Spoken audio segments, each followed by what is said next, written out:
गर्मियों में dry weather में नोज ब्लीडिंग बहुत ही ज़्यादा कॉमन है, स्पेशली जब पेशेंट को किसी तरह की एलर्जी है, कोई इन्फेक्शन है, हाइपरटेंसिव पेशेंट है, बीपी की दवा खा रहा है या फिर उसको किसी तरह का ब्लड थिनर चल रहा है। तो ऐसे केस में फर्स्ट एड क्या करना है, इसकी जानकारी होना बहुत ही ज़्यादा ज़रूरी है। तो थोड़ा सा समय निकालकर वीडियो को पूरा देखिए। जब भी किसी पेशेंट को नोज ब्लीडिंग होती है तो हमारा सबसे पहला एम ये होता है कि ब्लीडिंग को बंद करना है और पेशेंट के एयरवे को ओपन रखना है। जनरली क्या होता है, जब किसी को नोज ब्लीड होता है तो लोग उसे लेटा देते हैं। ऐसा बिल्कुल भी नहीं करना है। अगर आप पेशेंट को लेटा देंगे तो जो भी ब्लड आ रहा है वो बाहर नहीं आ पाएगा, वो अंदर चला जाएगा, एयरवे को ब्लॉक कर देगा और पेशेंट को प्रॉब्लम होगी। ऐसे केस में पेशेंट के नाक को उसके हार्ट लेवल के ऊपर रखना है, पेशेंट को सीधा बैठाना है और उसे आगे की तरफ झुकाना है। दोबारा बता रही हूँ, पेशेंट को पीछे की तरफ नहीं झुकाना है, उसे आगे की तरफ झुकाना है।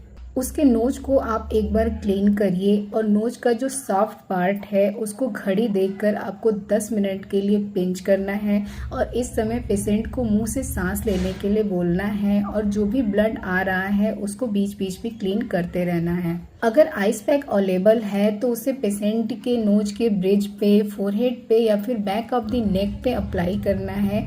इससे ब्लड वेसल्स कॉन्ट्रैक्ट होगी और जो ब्लड फ्लो आ रहा है वो स्लो हो जाएगा।